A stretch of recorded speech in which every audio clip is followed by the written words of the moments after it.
Operation सिंदूर के बाद भले ही पाकिस्तान के प्रधानमंत्री शहबाज शरीफ ने यह झूठा अलाप गाना शुरू कर दिया था कि पाकिस्तान सेना ने बहुत ही बहादुरी से भारत का मुकाबला किया और इस युद्ध में पाकिस्तान की फतह हुई थी, लेकिन ये तो शरीफ का दिल ही जानता था कि वो दुनिया को कितने बड़े झूठ में रख रहे हैं, झूठ परोस रहे हैं उनके सामने। ऑपरेशन सिंदूर के जब सबूत आने लगे कि भारतीय सेना ने पाकिस्तान के क्या हाल किए, तो धीरे धीरे पाकिस्तान का सच सबके सामने आ गया। पाकिस्तान के कितने एयरबेस तबाह हुए, कितने जाबाज मारे गए, 200 से ज्यादा आतंकी मिट्टी में जो है मिला दिए गए। तो धीरे धीरे सबको समझ आ गया, खुद पाकिस्तान के हुक्मरानों और वहां की आवाम का सब कुछ जो है उनको पता चल गया। तो पाकिस्तान के पीएम शहबाज शरीफ पता नहीं क्यों शुतुरमुर्ग बने हुए हैं। उनको लगता है कि जो बोल रहे हैं जनता उसे ही सुन रही है, जबकि ऐसा नहीं है। पाकिस्तान के पूर्व प्रधानमंत्री इमरान खान से सियासी दुश्मनी में मरियम नवाज ने यह सच कबूल किया कि ऑपरेशन सिंदूर के दौरान भारत ने पाकिस्तान पर भारी तबाही मचाई। पाकिस्तान के पंजाब सूबे की मुख्यमंत्री मरियम नवाज ने कहा कि भारत ने 6 और 7 मई को जितना नुकसान पहुंचाया, उससे ज्यादा नुकसान इमरान खान की पार्टी ने 9 मई 2023 को फौज के खिलाफ बगावत और हमला करके पहुंचाया था।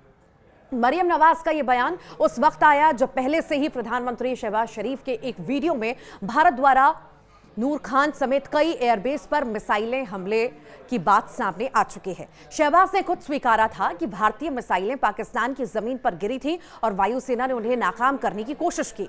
मरियम का बयान इस घटनाक्रम की पुष्टि करता है, लेकिन साथ ही पाकिस्तान की आंतरिक कमजोरियों को भी दिखाता है। दरअसल पाकिस्तान के राजनीतिक दलों में मचे सिर फुटौल की दास्तां सुनाते सुनाते मरियम ने भारत की ओर से हुए हमले को जो है हमलों की पूरी वाकया बात बता डाली और वो इमरान खान की पार्टी तहरीक-ए-इंसाफ को कोस रही थी। मरियम ने आरोप लगाया कि 2 साल पहले 9 मई को देश में हिंसा भड़काई और खून खराबा करवाया। सेना और सरकारी एजेंसियों पर हमले हुए। इमरान खान की साजिशों ने पाकिस्तान को लाचार बनाया और जिसका फायदा उठाकर भारत ने 3 दिनों तक ताबड़तोड़ हमले किए। पीटीआई ने मुल्क को जिस तरह बर्बाद किया, वैसा नुकसान तो भारत के हमले से भी नहीं हुआ। एक तरह जहां पाकिस्तान में सियासी दल आपस में सिरफुटौल कर रहे हैं, ऐसे में भारत में कम से कम सियासी माहौल अलग है। ऑपरेशन सिंदूर के वक्त सभी दल मतभेदों का जो है बुलाकर सरकार के साथ खड़े नजर आए, तो अब ममता बनर्जी भी सरकार के साथ खड़ी नजर आ रही हैं। ममता ने कहा, आतंकवाद को लेकर भारत का रुख दुनिया को बताने के लिए भारत का ऑल पार्टी डेलीगेशन विदेशों में गया है। उनके सुरक्षित लौटने के बाद सत्र बुलाया जा सकता है। तृणमूल कांग्रेस राष्ट्रीय हित और संप्रभुता की रक्षा में केंद्र के उठाए गए किसी भी कदम के साथ दृढ़ता से खड़ी है। ममता बनर्जी ने एक्स पर कहा, मुझे खुशी है कि भारत सरकार के नेतृत्व में एक सर्वदलीय प्रतिनिधिमंडल दुनिया के अलग अलग देशों में जाकर भारत का पक्ष रख रहा है। टीएमसी पहले भी कह चुकी है कि हम देश के हित में उठाए गए हर कदम में सरकार के साथ हैं। इसी के साथ ही उन्होंने केंद्र सरकार से एक अहम मांग रखी।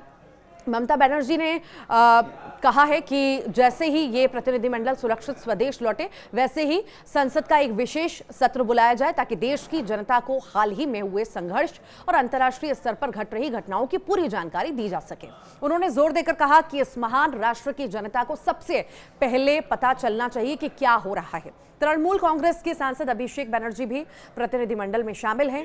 अभिषेक बनर्जी नेता संजय झा के नेतृत्व वाले प्रतिनिधिमंडल का हिस्सा हैं। ये भी बता दें कि भारत ने पहलगाम हमले के बाद 6-7 मई की रात को पाकिस्तान और उसके कब्जे वाले कश्मीर में आतंकी ढांचों पर सटीक हमले किए, जिसके बाद पाकिस्तान ने 8, 9 और 10 मई को भारतीय सैन्य ठिकानों पर हमला करने का प्रयास किया। भारतीय पक्ष ने पाकिस्तान की इन करतूतों का माकूल जवाब भी दिया। ममता से पहले कांग्रेस और सीपीआई ने भी सरकार से संसद का विशेष सत्र बुलाने की मांग रखी थी और कांग्रेस अध्यक्ष मल्लिकार्जुन खड़गे और लोकसभा में विपक्ष के नेता राहुल गांधी ने पीएम मोदी को चिट्ठी भी लिखी थी। इधर भारत सरकार ने कहा है कि पाकिस्तान को फिर लिस्ट में, ग्रे लिस्ट में शामिल कराएंगे। इसके लिए एफएटीएफ के साथ मिलकर मजबूत केस तैयार करेंगे, यानी आतंकवाद के मुद्दे पर सभी दल सरकार के साथ कंधे से कंधा मिलाकर चलने को तैयार हैं।